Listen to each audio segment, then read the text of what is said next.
Hi everybody, and welcome to week 6 in EDE 201. Before we continue on with our topic of women's health around the globe this week, I want to make sure that we're clear on some of our upcoming assignments. These two assignments that are coming up the closest are the news article reflections and the global and U.S. issues assignment. If you chose either of those assignments, they're both due on March 2nd.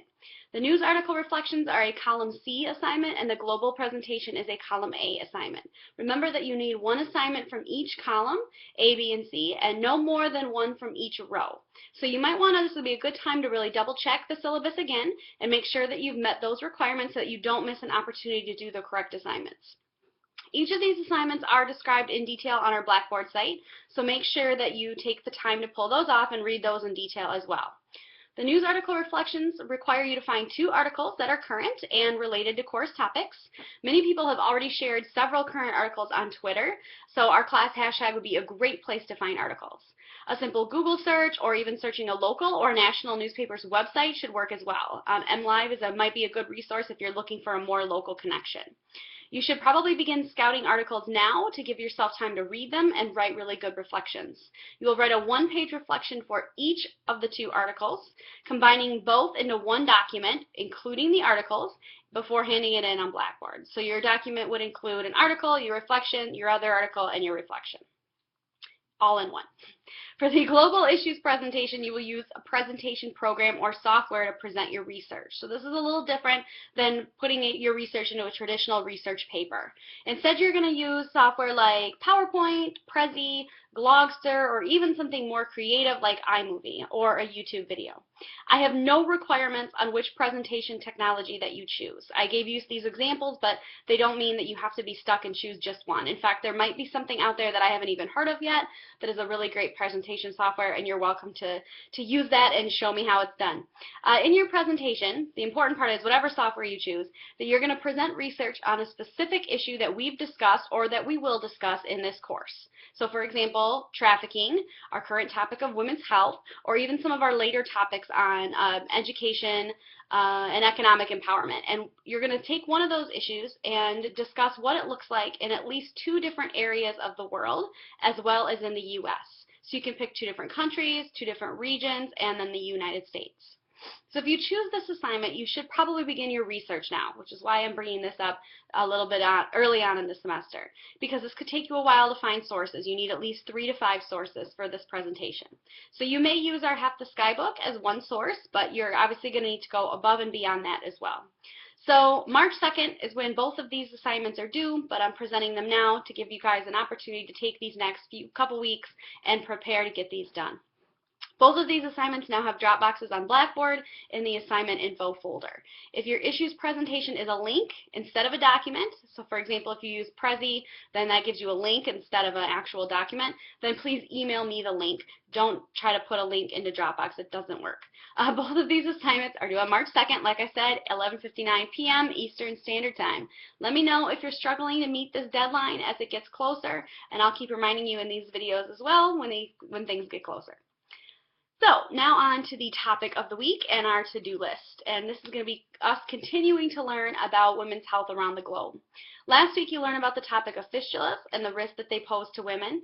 But another risk to women in Africa especially is the very natural process of childbirth.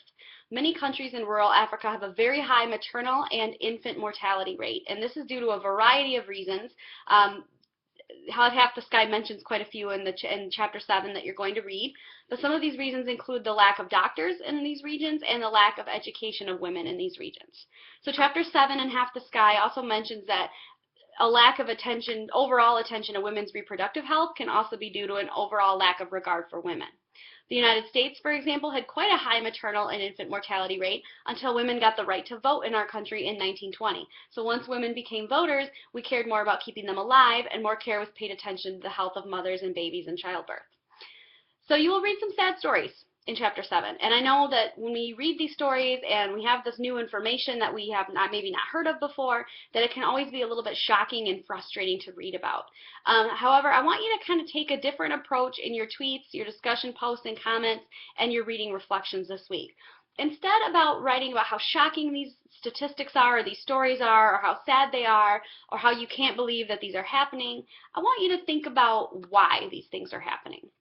So I want you to take a different approach this time. It's my challenge to you this week. I want you to think about why these things are happening.